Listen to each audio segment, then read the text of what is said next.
within our department and together with Kipra, we are now decided that in this budget and going forward, 30 are not enough. We want to target 3 to 5 per county so that they are trained, they are picked and trained, and they are able to contribute. And the good thing, young people, is that young professionals, as much as you're given is a scholarship, you also earn a stipend per month, 99,000 shillings per month. So tupigie CS makofi. In addition, I had people ask that CS needs to increase these engagements. I want to assure you, from the Department of Economic Planning, we have heard you. We've been hearing requests for us to move around, especially to showcase success stories. One of the things through the leadership of the CS that we have done, Mheshimiwa, under NGCDF, is to move around and do the monitoring of the projects in the counties and document success stories that will be able is CDF doing and what is the impact of CDF.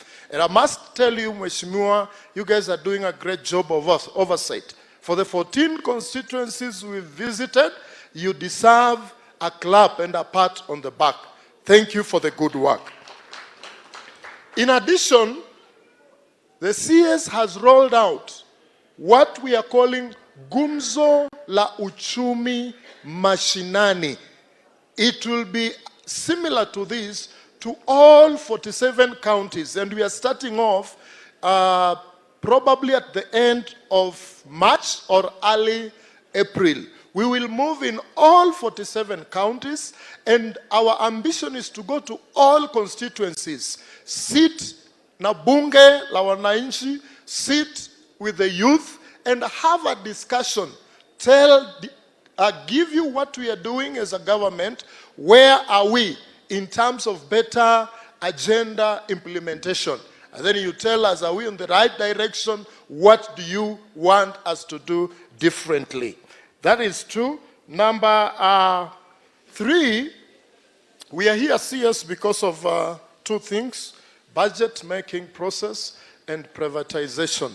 And very quickly, I just want to touch on the 2 and say that, you know, budget making process in Kenya is a continuous process. We have 4 phases. Phase number 1, we are looking at budget formulation, which runs from August to February. And within this phase is where we will have what we call the budget circular, the budget review and outlook report. And then we come to sector working groups and public participation. We are still there.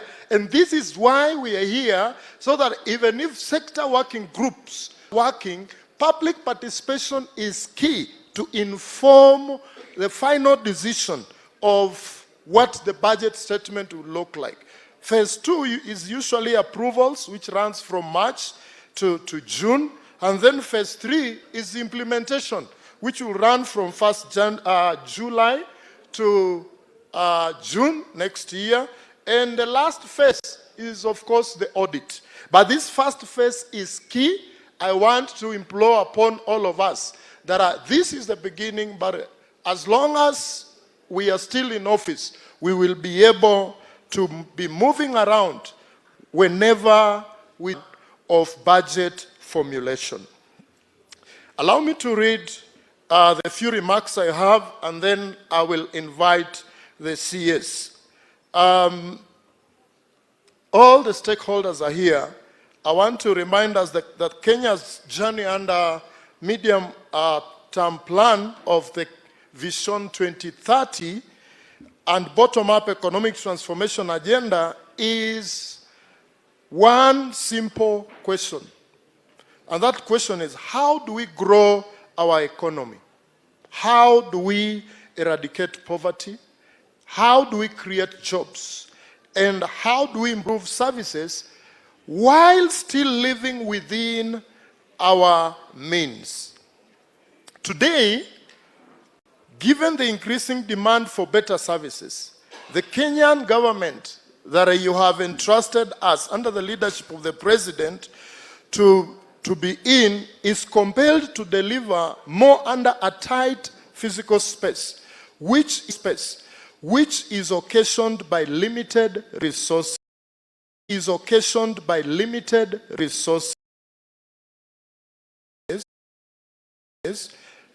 budget deficits, and increasing public debt. It is worth to note that out of every 100 shillings collected in taxes, approximately 60 goes to servicing debt.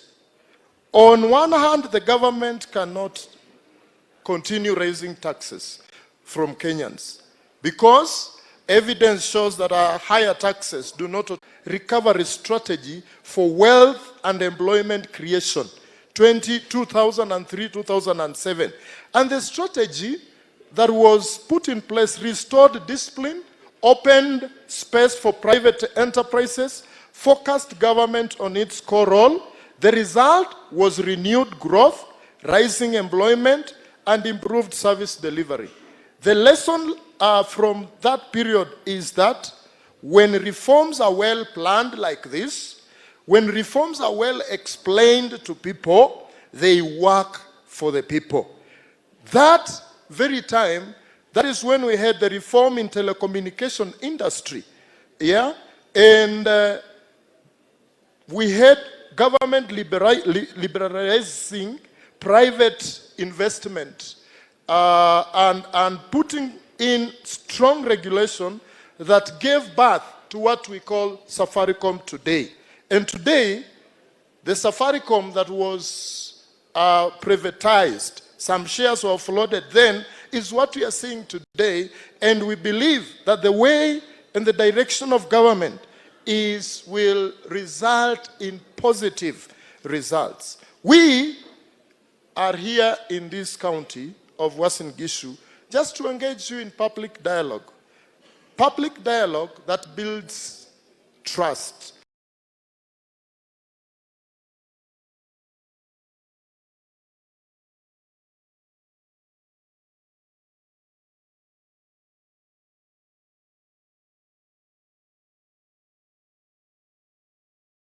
Allows concerns to be heard.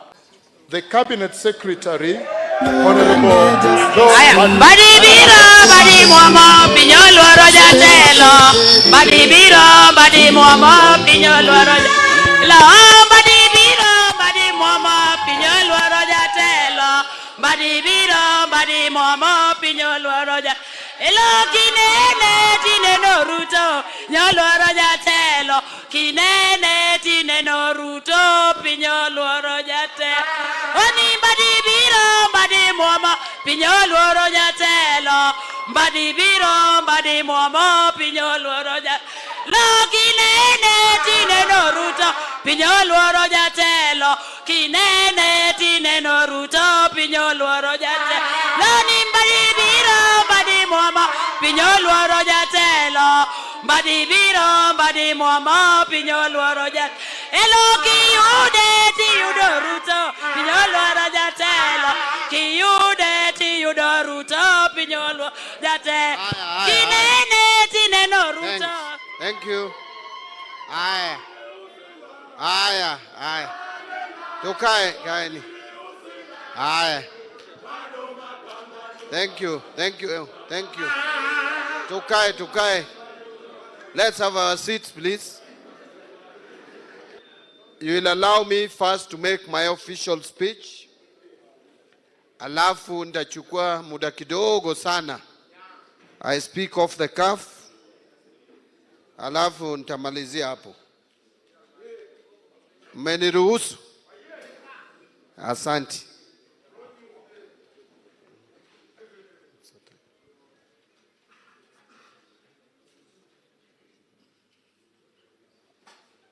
The Students Association, esteemed student members, members of the business community, members of the Bunge la Wananchi,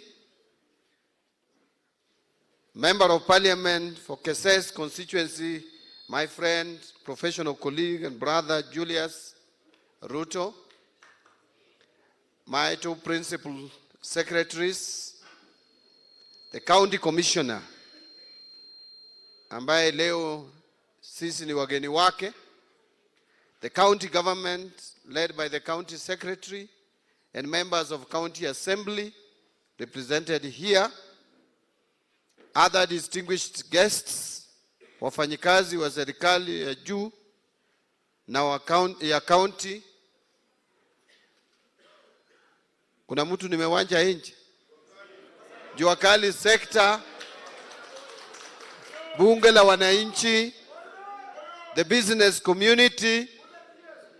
Wacha nimalizie kusema, distinguished guests, ladies and gentlemen, good afternoon.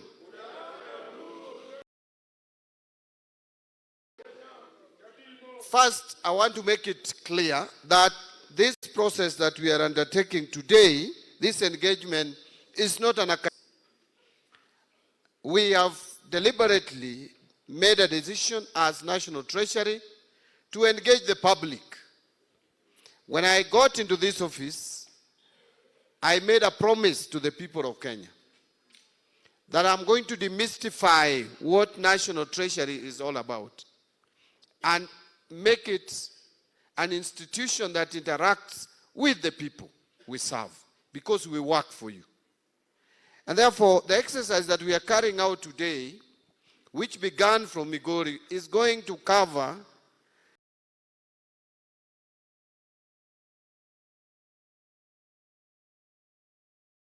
seven regions of this country if you leave out Nairobi. But we are going to have 8 engagements. For Nyanza region, we had the engagement in Migori.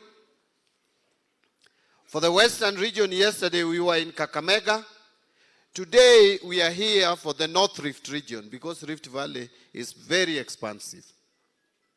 From here, we will have engagement in Nakuru for the South and Central Rift. And then I will proceed to Kiambu for the Central region. Lastly, we will have the last leg, which will begin from Garissa for the Northern Kenya region. We go to Kilifi for the Coast region. And finally, we will end with Meru for the Eastern region. During these engagements, we will be listening to Kenyans, especially the young people, because the youth form 75% of our population. That is a population that you cannot ignore. That is a population that you must engage and listen continuously to adjust your policies and adjust your programs to fit in the interest of that segment of our population. Allow me to mention the following.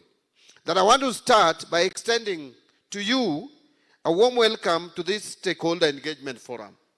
And I wish to thank you all for finding time to attend this very critical event that provides us with an opportunity to share our views on the management of public resources in the country, and particularly in the budget process, more so as it relates to our development agenda. This process builds up onto not only from the meeting that I held on the 10th of December 2025 in Nairobi, where I launched the National Budget Students Forum with the sole purpose of embedding a youth-centric perspective into our national economic decision-making processes. But it's also from my previous engagements with Bunge la Wananchi on budget process. I'm sure you still remember my engagement at Jivanji Garden last year. And that engagement proceeded or went on to Mombasa, and we even held an engagement in Kibra at night to just discuss our public policy issues as regarding the budget making process. This launch, which took place on 10th of December, it was agreed on the need for a wider engagement with the youth of this country in their respective regions on matters pertaining to public finance management. But further to that, further to engaging with the youth, in view of the recent government efforts on privatization, it has also been deemed fit to broaden this engagement to include the business community and the Bunge la Wananchi for a more comprehensive stakeholder information and participation.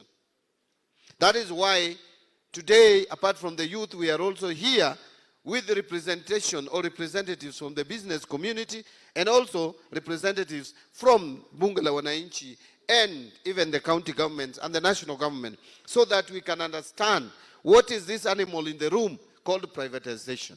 And I will come to that when I'm making my off-the-cuff remarks, so that you can understand what the government of Kenya is trying to do. To avoid listening to distortions from the naysayers, I am sure I will be capable enough to address some of your concerns and fears regarding the proposed actions that we want to take, and more particularly regarding the divestiture of most shares in Safaricom and also the privatization proposal for the Kenya Pipeline Company. The successful engagement with the Bunge la Wananchi in the last financial year, as I mentioned, could only be built upon. Feedback from that engagement and feedback from the membership of the Bunge la Wananchi, it was agreed that engagement must continue. The National Treasury's engagement with members of the business community is also not new. Under my watch, it has definitely been enriching in shaping my resolve to have in place more inclusive policies that allow more Kenyans to participate in public resource management. So, ladies and gentlemen, I wish to emphasize that this is not just a policy initiative, but rather it is a legal obligation which is rooted in our Constitution, Article 201A of the Constitution of Kenya, which mandates for public participation in all financial matters so as to enhance transparency, accountability, efficient utilization of resources, and value for money in the management of our public resources. At the National Treasury, we have come to the realization that the government alone cannot effectively respond to the multifaceted challenges facing our country, particularly on unemployment, gaps in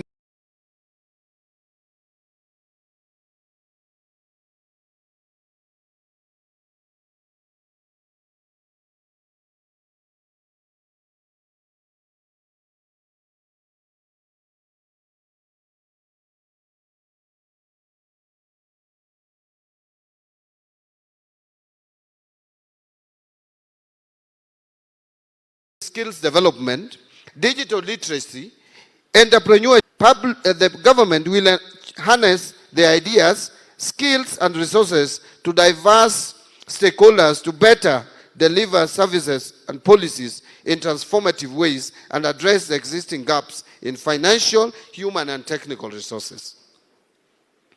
I wish again to reiterate that the youth are a significant demographic of our country, making up over 75% of the population, with a potential for contributing towards economic development of the country. And in this regard, their voices must be central to how we plan, allocate, and utilize our resources.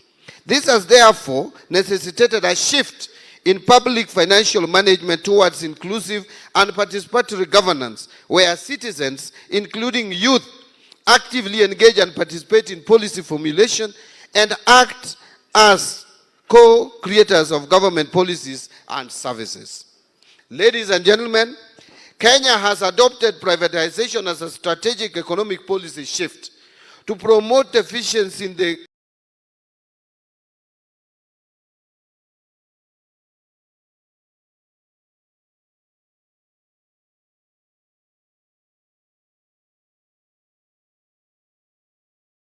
economy by subjecting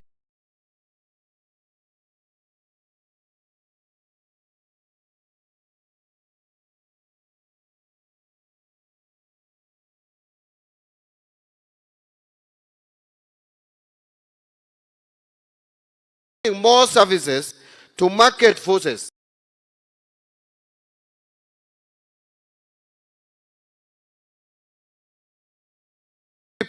For the market to enhance resilience, and create a conducive environment for the private sector to thrive, including the local business communities.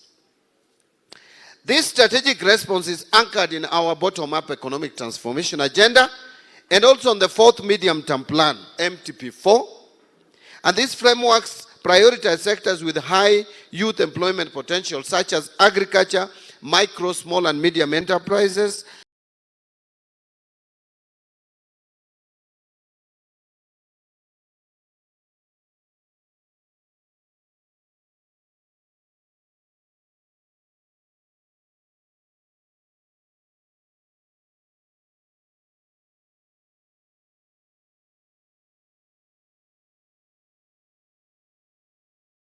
housing.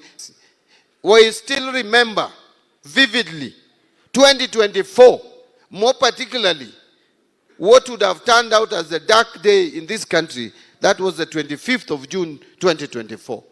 What the youth of this country were protesting about was the issue of high or rising cost of living.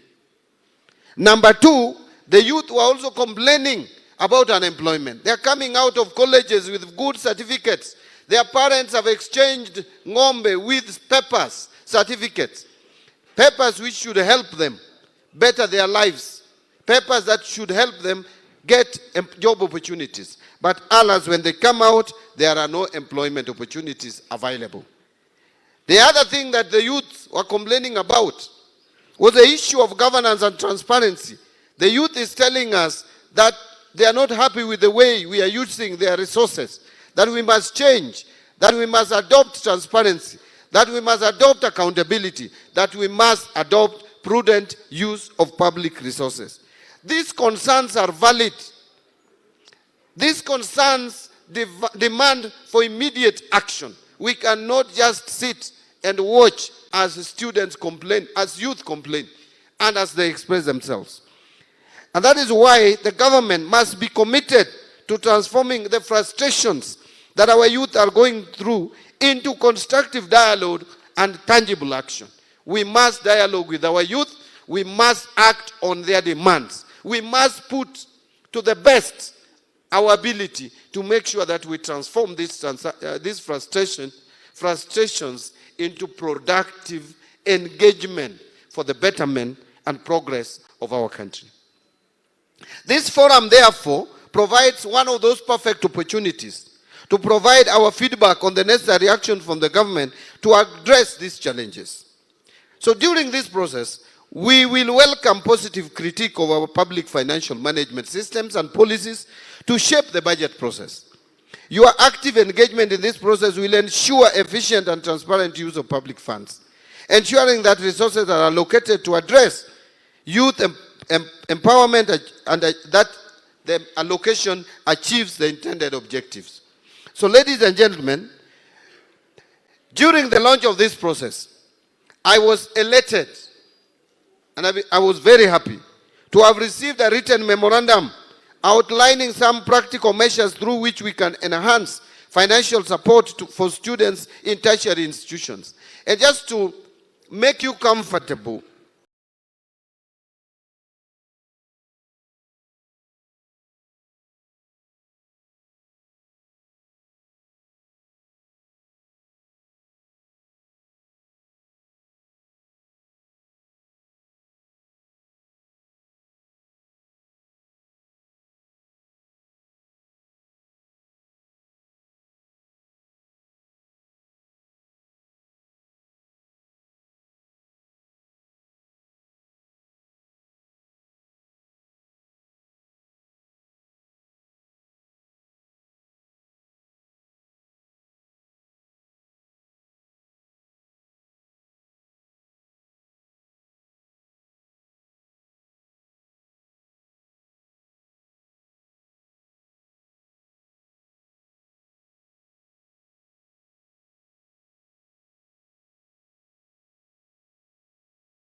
just by engaging by about 40%, university scholarship, that part which is not loan, is also proposed to increase from about 16 billion this financial year to 34 billion in the next financial year. That therefore means that the two, if you add, and is likely to move from 57 to 92 billion, the two figures put together. That is a reaction to the concerns that we have got from the students directly. We are responding. And by the way, the budget for education is going to increase with not less than 50 billion shillings in the next financial year. But we are working on the figures and looking at our budget to see if we can even make more resources available for education, because a society that does not care and invest in education of their population, areas like artificial intelligence, data science, green technologies, and finally, vocational trades. So those are the areas that we are going to target. Artificial intelligence, because we are living in a global community which is moving very fast in terms of technology. We must keep pace. Data science is an area that we must invest in. Green technologies is another area of investment. And of course, the vocational trades.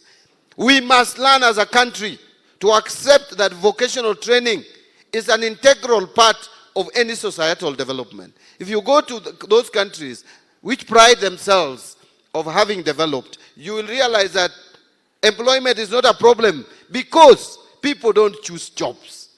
Today in Kenya, I would tell you, those of us who have tried to get services of plumbers, electricians, and the rest, I will tell you, they are difficult to find today because of the affordable housing. I have a plumber who has been working for me for many years.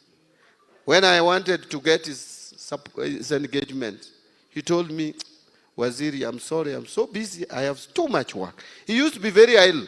Today, that gentleman is not as idle as he used to be.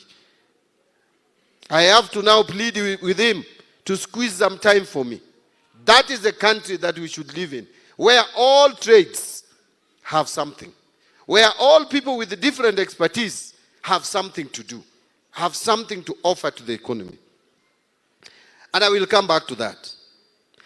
Ladies and gentlemen, as you're aware, the government has been in the process of formulating 2026-27 financial year budget and also the medium term.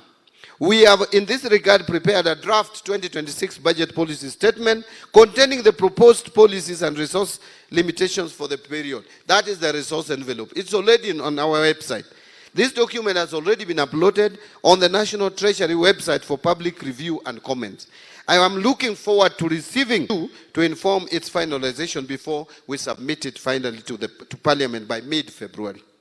I wish to urge for your concerted effort to enable us build a Kenya where opportunities are accessible to all, where youth are empowered to lead, and where our collective aspirations become reality. Together, we can forge a prosperous, inclusive, and resilient nation. On privatization, and I'm drawing to a close. I'm back in a very few papers. Then it has sema machache off the cuff. So, ladies and gentlemen, on privatization, I have this to say. Privatization is often part of a broader process of structural reform. Privatization transactions are complex and require careful consideration of a number of issues.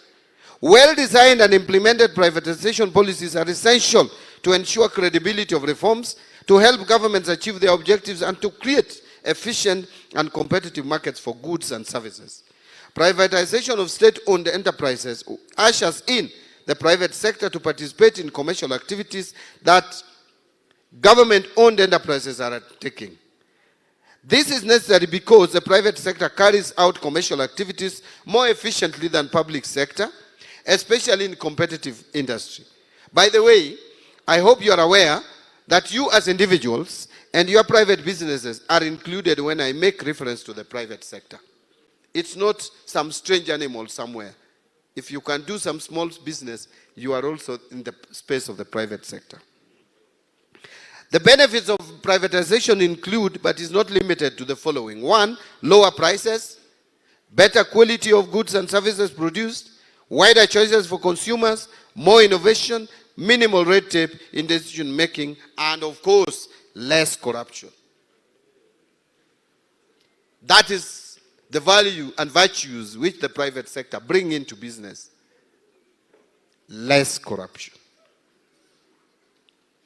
To safeguard these benefits of privatization, the government has a social obligation to maintain a fair business environment through appropriate regulations and policies. Already, Kenya has developed a fairly robust regulatory environment with the Competition Authority of Kenya overseeing all sectors of the economy, supported by sector-specific regulators such as Communications Authority of Kenya. So privatization as a key tool to address the following three main or major economic issues. That is, balancing of government debts, public expenditure rationalization, and revenue raising, which we also call revenue mobilization. So we talk about revenue mobilization, we talk about expenditure rationalization, and we talk about government debt. In this regard, a robust program must be designed to address fiscal sustainability challenges by limiting government debt, constraining budget deficits, that is reducing budget deficit. And that is one of the questions that one of us asked, that what are we doing to make sure that we correct the messes of the past? One, we are limiting government debt. Two, we are constraining budget deficits. And we are promoting counter-cyclical policy, fiscal policy. Having pursued in the past few years fiscal consolidation, the policy has now reached optimal levels and hence cannot be pushed further. Kenyans are saying they are choking. We are overtaxing them. We cannot continue to tax Kenyans anymore. And what I mean here is not that you are not going to pay taxes. What I'm saying is that we cannot continue increasing taxation. If anything, now we must look for ways of reducing the tax burden on Kenyans. That is what you expect. You don't expect any more taxes to be loaded onto your payslips or your businesses. In fact,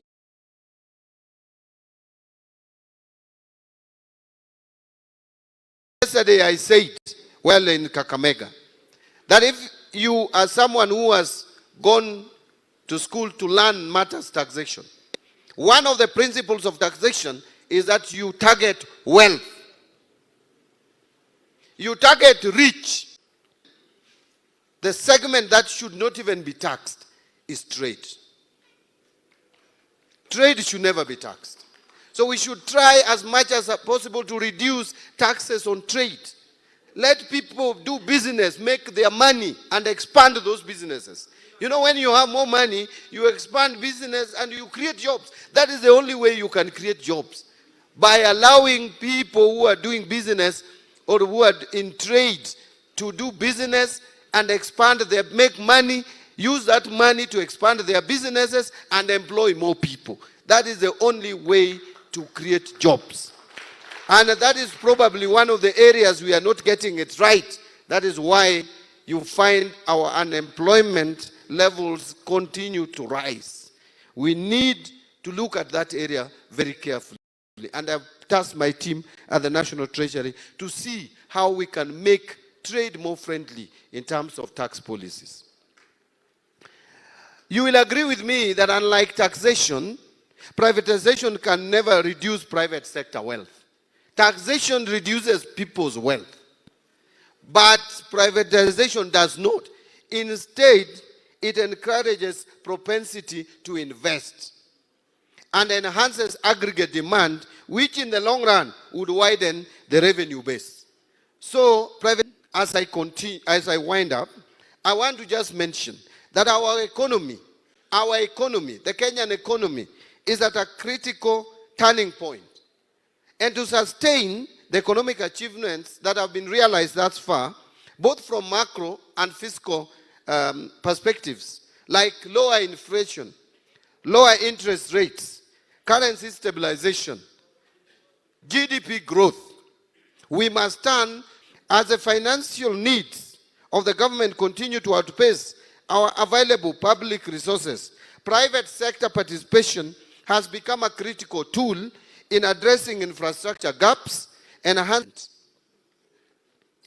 There are many success stories. I know one of us spoke about cases where privatization has failed. And indeed, it is true there have been previous attempts to privatize some government institutions with disastrous outcomes, like Uchumi Supermarket. But probably one of the reasons why Uchumi failed and others which have failed is because of the timing. Privatization, if you don't time it perfectly, then you definitely fail. But those privatizations that have been timed have succeeded. And let me give you examples. The first one is with regards to Safaricom. Safaricom was started in 1997 as a small department in government, very tiny.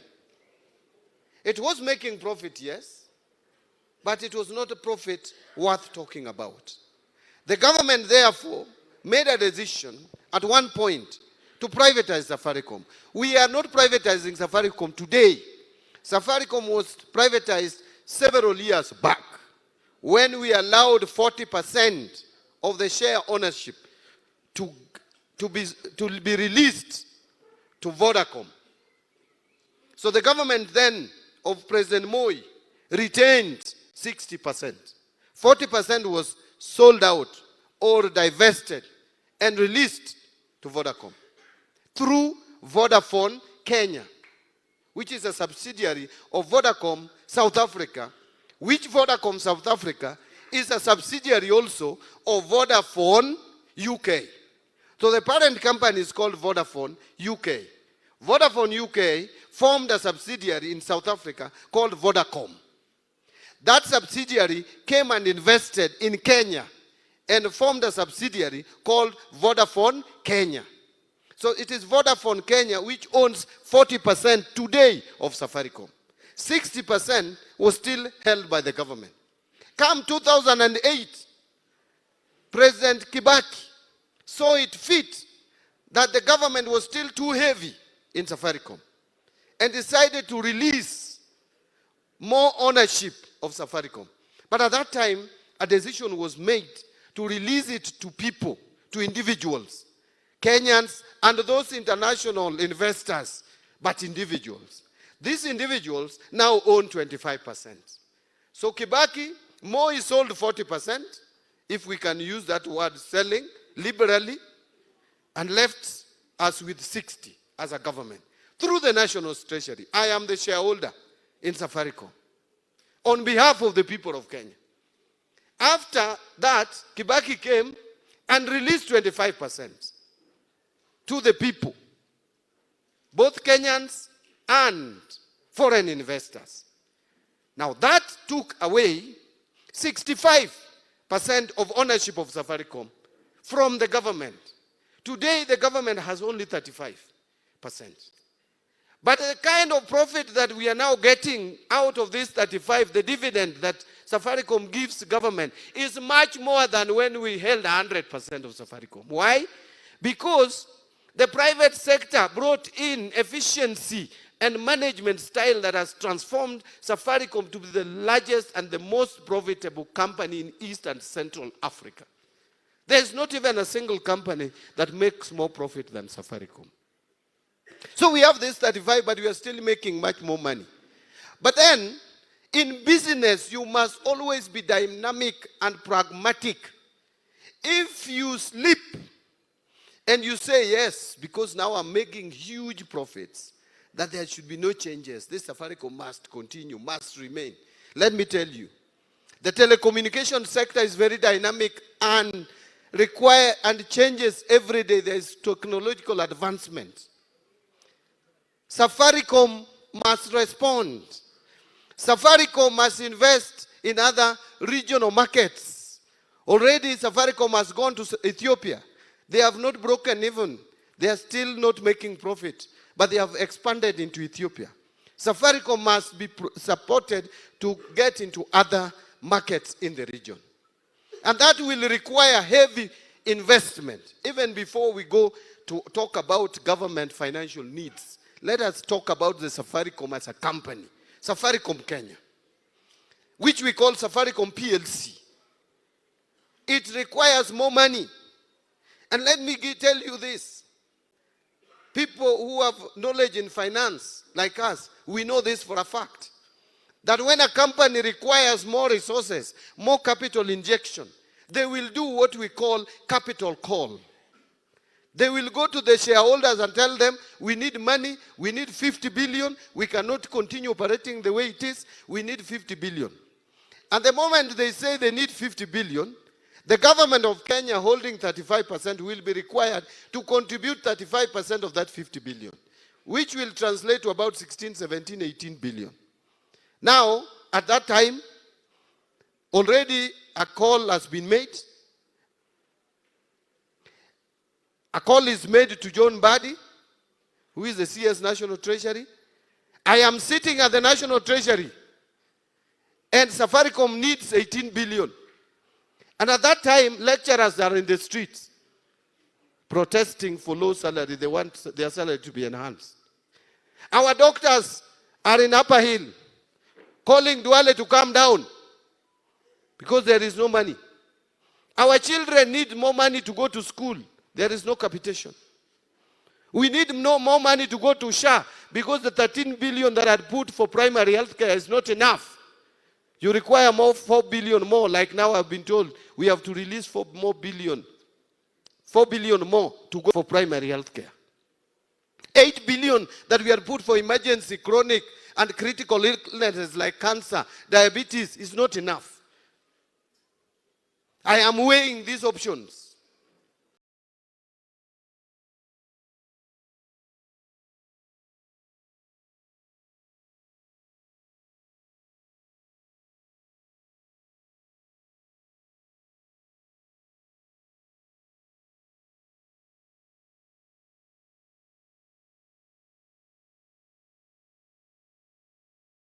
Do you think I will put money in Safaricom? In the government would have, without paying you even a shilling, whether you like it or not, and it has happened with KCB previously. KCB, there was a call-up like that. Government didn't have money. Our share ownership came down automatically because there were other investors ready to put in money to get the company on its feet. That can happen with Safaricom, and we have seen it. And that is why we are saying we must release some of the ownership of shares in Safaricom when we can be paid good sum of money, reasonable, decent. 204 billion is not pocket change. Even if we were to wait for that dividend from Safaricom, how much is it? 15% gives us about 7 billion per year. This 15% that we are releasing would give us 15%, about 7 billion at the current dividend payout rate per year. Divide 204 by 7, how many years is that? About 30 years is when we will get this money that we are getting today. That is before you take into consideration the time value of money. As accountants, we know what we call time value of money. 7 billion today is not the same as 7 billion 10 years from today. But let me come back a bit. I don't know whether I'm speaking to anyone in the room. Let me be a preacher today. Am I speaking to anyone in the room? Yes. Let me come back to a little. These young people who are coming out of colleges, why are they frustrated? It's because hakuna kazi. Let me tell you, our economy is growing.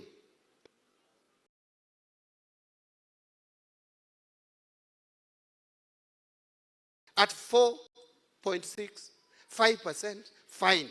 But let me tell you, Kenyan economy with the rising population that we have in this country, the growing population, and the people who are coming out of colleges and universities and other training institutions, and Kenya is leading in this region and almost in Africa in terms of human capital. We cannot create enough jobs with 5% economic growth. We've done our assessment, and